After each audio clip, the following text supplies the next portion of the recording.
Hello students, पिछली video में हम अनुप्रास अलंकार और यमक अलंकार के विषय में समझा चुके हैं और आप उसको भली भांति समझ चुके हो।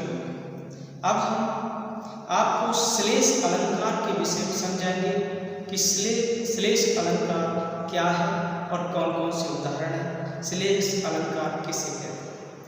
तो देखो, श्लेष अलंकार, ये श्लेष अलंकार है। इस श्लेष अलंकार, श्लेष, पहली बार तो आप ये समझो कि श्लेष का अर्थ क्या होता है। श्लेष का अर्थ होता है चिपका हुआ या मिला हुआ। इसका अर्थ होता है चिपका हुआ या मिला हुआ। जब एक ही शब्द से भिन्न भिन्न अर्थ निकलते हो तो वह श्लेष अलंकार कहलाता है। यानी जब किसी शब्द का एक बार प्रयोग किया जाता है, जब किसी शब्द का एक बार प्रयोग किया जाता है और उस शब्द के भिन्न भिन्न अर्थ हों, अर्थात अनेक अर्थ निकलते हों, तो वह श्लेष अलंकार कहलाता है। कैसे? देखो, जैसे हम एक उदाहरण लेते हैं, जैसे कि बलिहारी नृप कूप की गुण बिन बूंद ना दे। तो देखो, बलिहारी नृप कूप की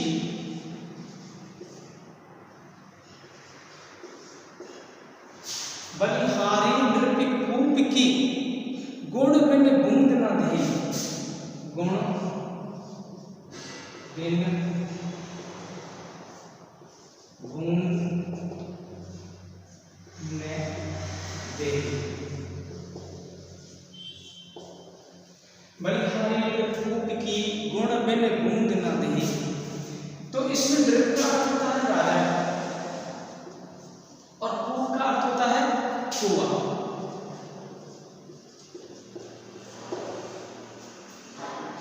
तो इसमें देखो, इसमें बताया गया है कि राजा और कुआं बिना गुण के कुछ भी नहीं देते, बिना गुण के कुछ भी नहीं देते। इसमें गुण का जो गुण शब्द है वो दो रूपों में प्रयुक्त किया गया है। जैसे कि एक तो होता है राजा और एक नृप, जिसे कहते हैं कुआं। तो देखो, गुण शब्द दो शब्दों में लिया गया है। गुण का जो रूप है दो अर्थों में लिया गया है। जैसे कि राजा के लिए, राजा का अर्थ गुण के रूप में सद्गुण होता है। क्या होता है? सद्गुण, अर्थात सद्कर्म।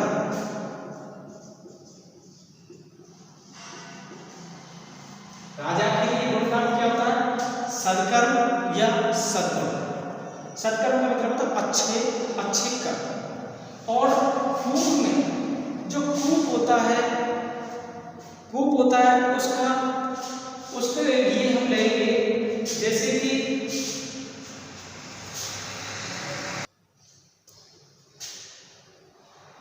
कूप के अर्थ में रस्सी होते हैं। क्या हो गया? रस्सी।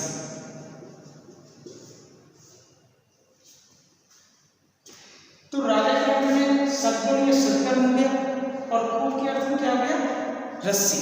तो इसके अलग अलग अर्थ हो गए। एक शब्द के गुण दो रूपों में प्रयुक्त हुआ है। राजा के लिए, एक कूप के लिए। तो राजा के लिए सद्गुण या सत्कर्म हो गया और कूप के लिए रस्सी हो गया।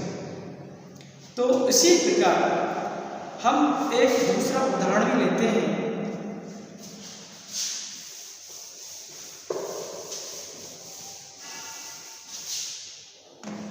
पानी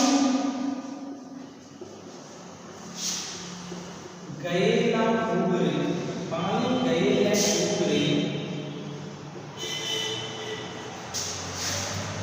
मोती मानुष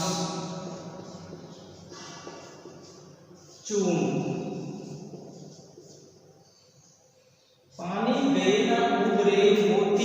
मनुष्य चूर्ण। यहाँ पर पानी है एक शब्द, इसको तीन रूपों में प्रयुक्त किया गया है। कैसे? देखो, पानी के बिना मोती, मनुष्य और आटा किसी भी काम के नहीं है। तो इसमें मोती, तीन शब्द आए, एक तो आया मोती, दूसरा आया मनुष्य और तीसरा आया आटा।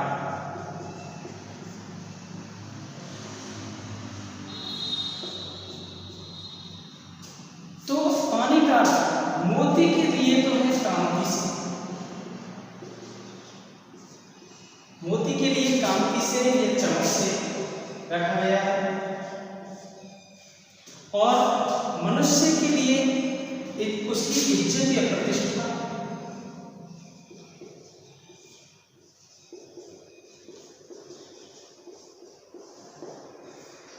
उसकी इज्जत या प्रतिष्ठा, और एक रह गया आटा। तो आटे से लिया गया है जल, आटे का अर्थ लिया गया जल से। तो देखो, मोती के रूप में तो पानी का अर्थ कांति या चमक से हो गया, मनुष्य के लिए इज्जत या प्रतिष्ठा से हो गया, और आटे के लिए जल से हो गया। तो इसमें पानी है, पानी तीन रूपों में विभक्त हो गया, मोती, मनुष्य और चूर्ण। चूर्ण मतलब आटा। जैसे कि मोती में कांति चमक होती है, मनुष्य अगर मोती में कांति और चमक नहीं होगी तो मोती किसी काम का नहीं है। मनुष्य की अगर इज्जत नहीं है, प्रतिष्ठा नहीं है, तो वो भी किसी काम का नहीं। और आटे में अगर जल नहीं लगाएंगे, जल नहीं डालेंगे, तो आटा भी किसी काम का नहीं होता है, क्योंकि उसकी हम रोटी नहीं बना सकते जब तक उसको जल से नहीं गूंथ लेंगे। तो उसी प्रकार हम आगे एक उदाहरण और लेते हैं।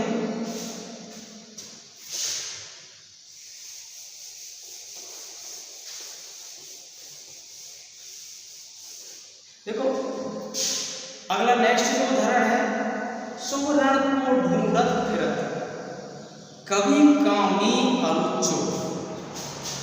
ये उदाहरण है, बहुत ही प्रसिद्ध उदाहरण है। शुभ रण को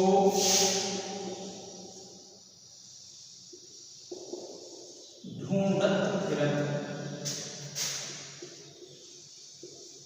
शुभ रण को ढूंढत फिरत कभी कामी अरु चोर।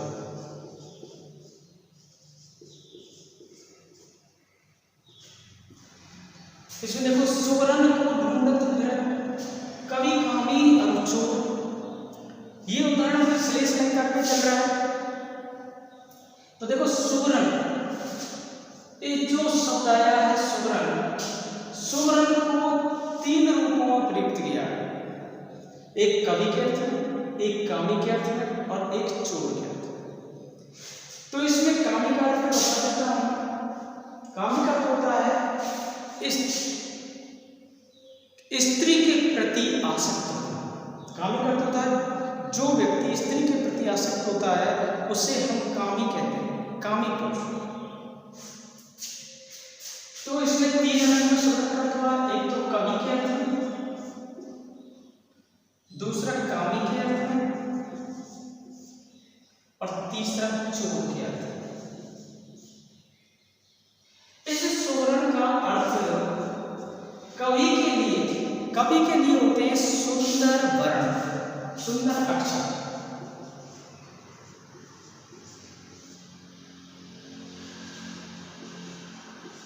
सुंदर अक्षर अर्थात सुंदर रचना।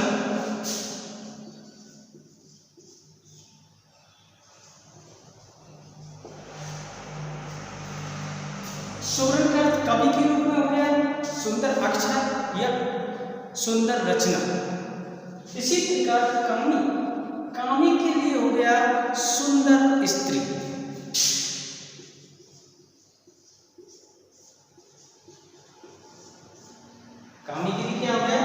सुंदर स्त्री या सुंदर रूप।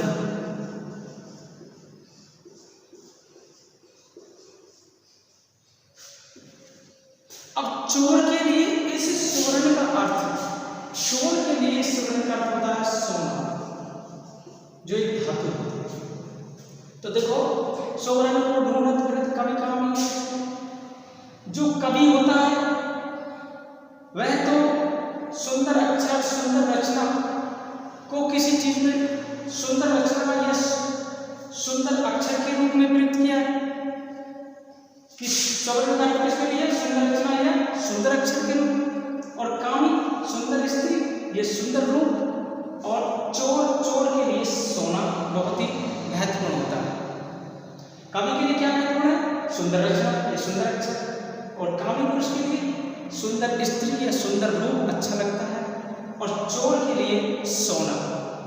तो इसमें स्वर्ण के 3 अर्थों में प्रयुक्त किया गया है। इस एक शब्द के 3 अर्थ निकल रहे हैं, ये ही श्रेष्ठ अलंकार कहलाता है। अब हम नेक्स्ट उदाहरण लेकर के भी समझाएं।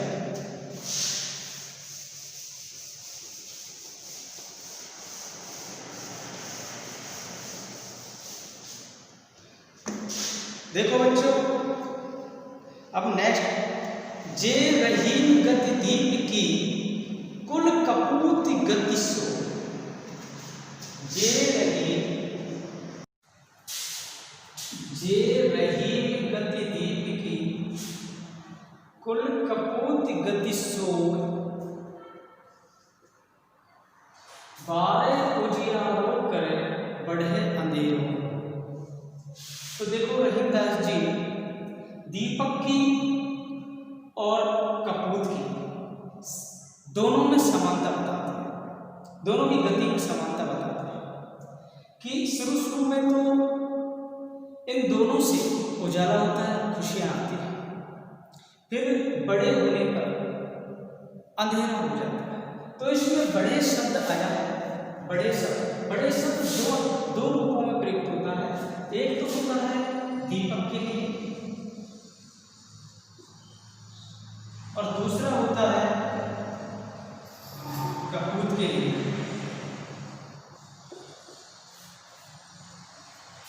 तो दीपक के अर्थ में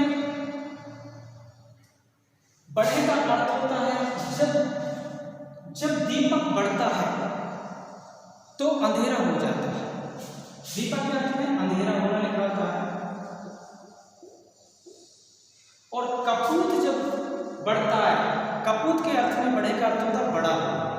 जब कपूत बढ़ता है तो भी परिवार में अंधेरा हो जाता है। क्या हो जाता है? अंधकार। दोनों के अर्थ में लिया गया है। दीपक के अर्थ में अंधेरा, कपूत के अर्थ में अंधेरा। जब दीपक बढ़ता है तो अंधेरा होता है, और कपूत जब बड़ा होता है तो भी तब भी अंधेरा हो जाता है, उस परिवार में अंधेरा हो जाता है, अंधकार हो जाता है। तो कैसे? जब बढ़े में दो अर्थ लिए गए। दीपक के बढ़ने पर, दीपक का अर्थ बढ़े से लिया गया अंधेरा, और कपूत के अर्थ में बढ़े का अर्थ होता है बढ़ना, बड़ा होना। तो इसके अर्थ में भी अंधेरा ही आएगा। तो अब हम एक दूसरे उदाहरण के द्वारा भी, अगला जो नेक्स्ट उदाहरण है उससे भी समझा देते हैं।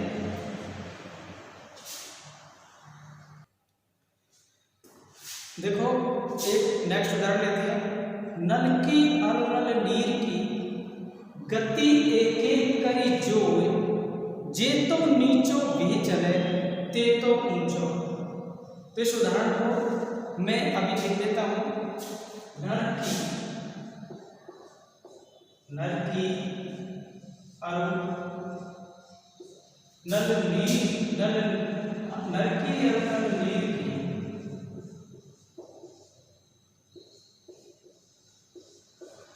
गति करे एक जोड़ी, गति करे एक जोड़ी, जे तो नीचो भी चले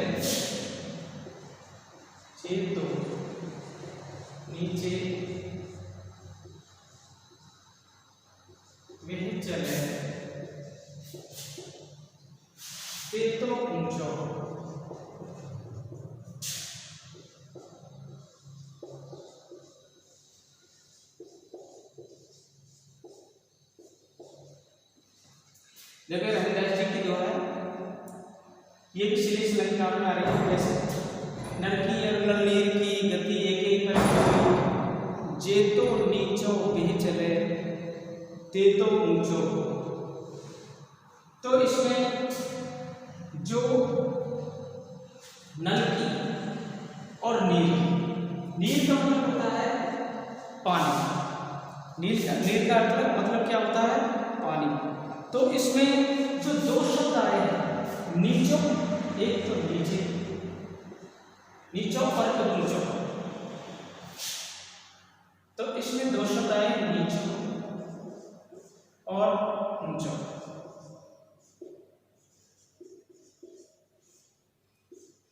तो देखो जो नीचो है, नीचो का मतलब होता है, एक तो होता है गहरा, इसका अर्थ होगा गहरा, और दूसरा अर्थ क्या होगा नीचा का?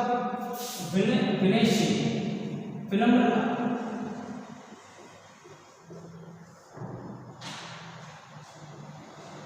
नीचे में गहरा और विनम्रता, दो अर्थ हो गए इसके। क्या नीचों का अर्थ क्या है? गहरा, एक तो हो गया गहरा और दूसरा क्या हो गया? विनम्रता। और इसमें ऊंचों का अर्थ होता है, एक तो होता है ऊपर उठा हुआ,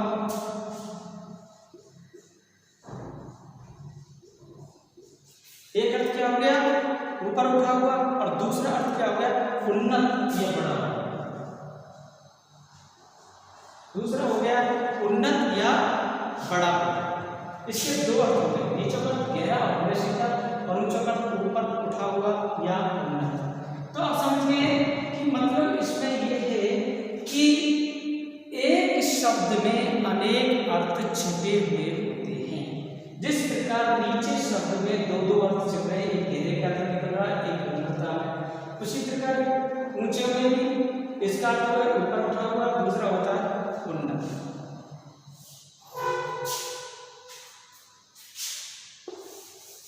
अब हम एक लास्ट उदाहरण बना लेते हैं।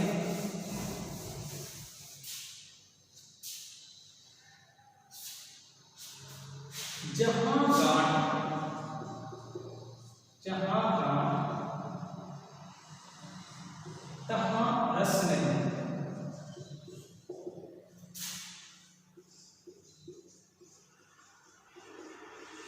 जहां गांठ तहां रस नहीं, यह जानत सब कोई। यह जानत सब कोई।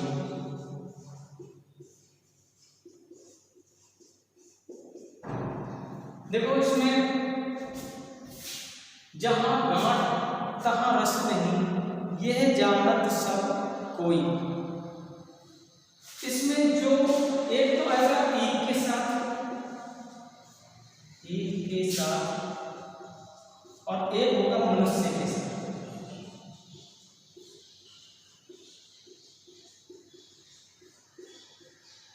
ईक के साथ गांठ का अर्थ होता है ईक की पोर। ईक की जो पोर होती है उसका अर्थ होता है गांठ। ईक में जो गांठ होती है उसको पोर बोलते हैं, ईक की पोर को। ईक के साथ में ईक की पोर हो गई है, और रस का, इस रस का अर्थ गांठ का अर्थ तो हो गया ईक की पोर, और रस का अर्थ ईक के साथ है एक मीठा जलीय अंश है।